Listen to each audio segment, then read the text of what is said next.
Coming up on the SBS On The Money podcast, the Reserve Bank of New Zealand slashes interest rates, gold hits another milestone, and we take a look at how fundies are using AI. All of that and more next.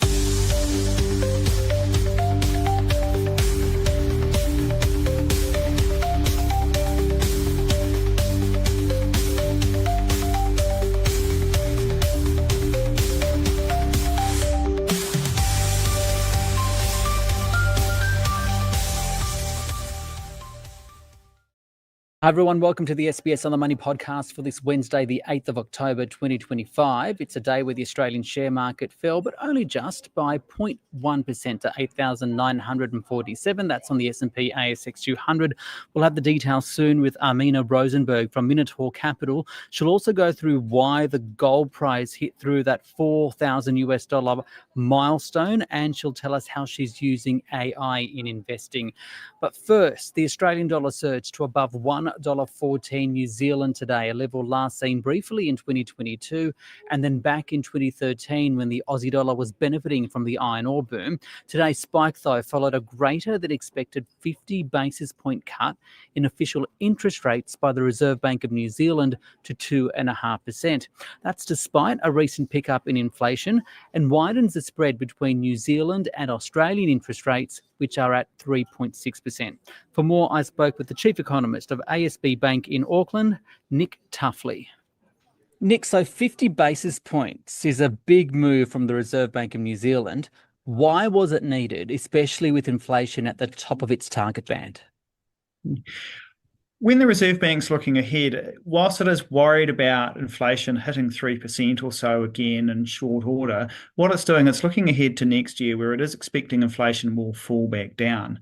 Now, the issue at the moment is our recovery has been pretty patchy, and we did have quite a deep recession last year, and there's a lot of spare capacity hanging around.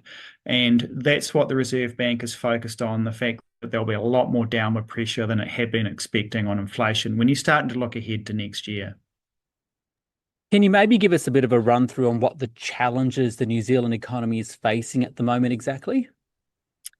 From a New Zealand point of view, we had a very good initial COVID period. The economy just fired up. We had a massive amount of stimulus, but then like a lot of inflation pressure and a bit more persistent than what you've experienced in Australia. So we had interest rates at a very high level, holding up for a long period of time. And last year, the lagged impacts of that really bit hard, and we've seen the economy sort of like kind of crash to a halt. So the Reserve Bank's gone into reverse very quickly, but it's just taking time for the impacts of those lower interest rates to come through because so many people fix their mortgage for a period. So the impact of lower rates takes a while to come through. So there's a little bit of watching and waiting happening. More and more people are getting more and more money left in their wallets. We actually do have a farming sector that's doing pretty well at the moment, but a lot of people are just still pausing and just sort of building up the cash and sitting on it at the moment rather than rushing out and spending it. How much are the challenges that New Zealand is facing unique to the country, or is it shared with other parts of the world? As you mentioned, interest rates in New Zealand rose faster and higher than many other parts of the world, so hence they come down more. But, you know, places like Australia, the US, there's discussions that rates cuts may be delayed or even halted altogether. From a New Zealand point of view, look, there's a lot of similarities with so many countries around the world. I think it's just more the extent of that inflation pressure was a little bit more acute and hung around a lot longer. So you had the Reserve Bank leaning quite hard for a long period of time. So it's been a more exacerbated cycle coming through here in New Zealand. Now for us, yes, inflation still looks like it's a bit sticky, but the bounce looks like it's driven by things like food prices. The sort of more domestic focused inflation is still coming down. Wage growth is still slowing, and the Reserve Bank's very focused on the fact that when you've got relatively high unemployment, you're going to have pretty subdued wages, and businesses can readily up their output without there really being much price pressure. How's this flowing through to the New Zealand currency? Well, we've generally seen the New Zealand dollar come under a bit of pressure today. That was because the market was not wholly convinced it would get a 50. It was probably a bit more 40% odds of a 50. So we've seen a little bit of downward pressure come through at this point. But when you look back over the last year or so, look, the New Zealand dollar has generally held up to quite a large extent against other countries, even ones where they haven't been easing as much. It's the US dollar where there's been a lot of the volatility, and a lot of that's been down to our good friend Donald Trump. And finally, what do you think this will mean for Aussies looking for value when traveling? Because we're seeing that currency at levels I think last seen in 2022, possibly even back to 2013. Those Aussies looking to travel to New Zealand, are you already seeing an influx of Aussies going there? We've generally seen over the last couple of years like a pretty quick rebound when Aussies started to travel more, coming through, particularly to Queenstown, which is a great place for Australians to go and enjoy the skiing and the mountains. So we're seeing quite a lot of recovery, but it's probably more plateaued this year, and that's probably saying a bit more around in Australia. You've got some of the similar pressures of higher interest rates not quite coming down and people being a little bit more careful about traveling, but the currency will make a bit of a difference at the margin, as will the fact that it's a pretty short flight as well. It's Nick Tuffley there from ASB Bank in Auckland. Let's take a look at the Australian share market now, where the S&P ASX 200 fell 0.1% to 8,947. 8 of 11 sectors were lower. The worst performing sector, consumer discretionary, followed by information technology and telecommunications. The best, healthcare. And if we take a look at the best and worst performing stocks today, the three best performing stocks includes Drone Shield up around 8%, Mesoblast up 8.9%, the best performer James Hardie 10% up today. Worst performers include Karoon Energy, Life 360 and Helia Group down by 3.6%. For more on the day's market action, including that new milestone for the gold price, I spoke with Armina Rosenberg, portfolio manager at Minotaur Capital. I mean, so the ASX is down today, while shares in the US also took a breather overnight, but they're still around about 100 points from records. So how would you describe investor sentiment at the moment? Yeah, I think it feels cautiously euphoric right now. So positioning is still pro-risk in the US, but it's narrow and AI-led. And you're seeing a stark divide between Wall Street and Main Street, with like the economy data points continuing to be pretty weak. US consumer sentiment hit a 4-month low, payrolls data was weak, and market pundits like the CEO of JP Morgan, Jamie Dimon, he's using the word recession. And so as that's happening, you're seeing both the S&P and NASDAQ, print new highs. So it's a very weird kind of, I guess, divide between what you're seeing of this two economy versus the market. And investors seem like they're buying momentum, but watching the exits carefully at the same time. You mentioned AI, right? Is there a fear that AI and investment in AI has run up too hard, too fast? And also, how much of this run up in the market is also to do with US interest rates falling? I think on rates versus AI, it's a combination of both. Like, you've obviously seen months of intense political pressure from President Trump on the Fed to ease rates, and hopes for the Fed cuts keeps the discount rates falling. So easier policies definitely helping. And then investors continue to capitalize on the AI capex super cycle. You're seeing multi-billion dollar data center build-outs pulling forward earnings for things like chips, memory, and AI infrastructure. And that combination has overpowered, the government shutdown headlines and the weak economic data.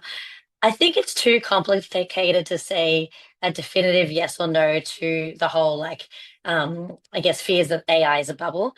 It feels like the air is definitely getting thinner at the valuation levels of some of the bigger players. And given what we saw with Oracle's surge on cloud optimism last month, definitely adds to that. But, for us, we think, unlike .com, which is obviously the easy comparator, there's real revenue and cash flow being generated. And if I just look at, Minotaur ourselves, we could easily 1,000x our usage of large language models and tokens. So I'd say that we understand the why behind that huge investment better than most other investors. So it's tough. I think that there's a lot of names that still have a lot of earnings momentum, like the memory names and the energy transition names. And I think there's room to be selective and increase the breadth of what you're interested in. That said, I think there are trillion-dollar build-outs that are happening, and they're being funded by ballooning debt. I think US tech companies have raised something like 157 billion in public debt this year, and any stumble in margins or capex could bite. So yeah, I think I kind of play both sides there, but yeah, the answer is it's complicated. You mentioned what you guys are doing with AI very briefly. I want to touch on that in just a second. But one more news of the day issue, the gold price. It hit 4,000 US finally today. Run us through why, and do you like it? I think gold has morphed from being an inflation hedge to a policy and politics hedge. So it's eclipsed its inflation adjusted peak that was last hit in 1980. And investors are pricing in fiscal strain, data blackouts, and geopolitical risk.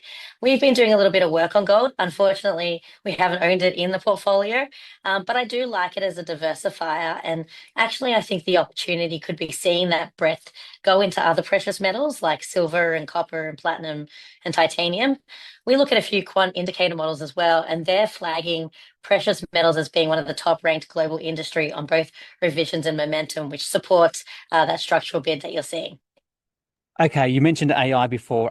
Can you run us through how you guys are using AI when you're looking at investing at the moment? I saw an interesting article recently about a comparison between what you're doing and a popular dating application.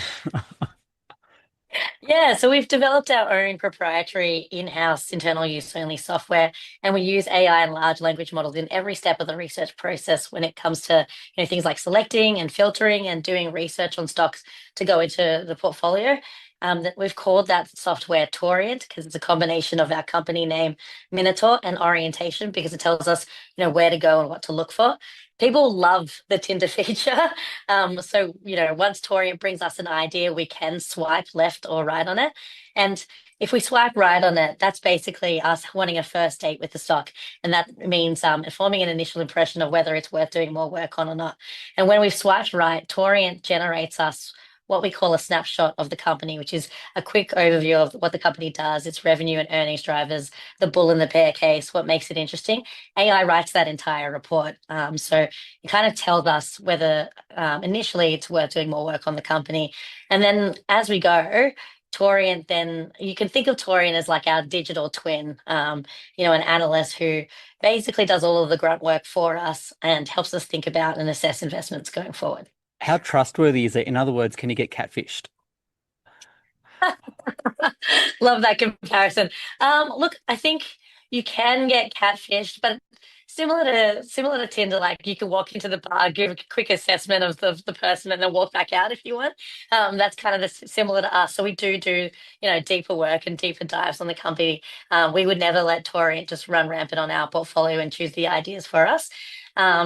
That said, like some of the latest developments, like it's pushing further and further into what we do, so much more than we expected to when we initially kind of started using AI in our research process. We've now created our own AI agents that are dedicated to one company and one company only. So their tasks are to wake up and scour the world for news and developments about one stock. So they're basically like the analysts that we used to have, except, they don't complain and they work 24/7. And finally, in wrapping up, what are you telling your clients right now generally, and where do you see the opportunities for investors? I know you mentioned a few of those names earlier on in the interview. I think markets may seem a little heady, but the breadth of opportunities has widened, and we still think that the rest of the world, excluding the US, remains more attractive than the US itself. We think that there's the same exciting thematics that you see, but at better valuations elsewhere. I think you should own the cash flow nodes of AI, so things like memory and select semis and maybe power, thermal, and data center picks and shovels type plays. I'd be pairing them with durable defensives, so select healthcare and defensive names. And then, yeah, like to your point earlier, I think a precious metals allocation at the moment is a good sort of insurance policy for where markets are at this time. Armina Rosenberg from Minotaur Capital. And she wraps up the podcast for this Wednesday. Don't forget, if you enjoy it, to give it a rating or a review on Apple Podcasts and Spotify. Click that subscribe button. And if you want to follow me, you can find me on social media at Business Ricardo. See you tomorrow. This SBS on the Money podcast is provided for informational purposes only and should not be understood as constituting advice or a recommendation. It is not personal advice and it does not consider your personal circumstances or objectives. You should contact a licensed professional before making any financial decision.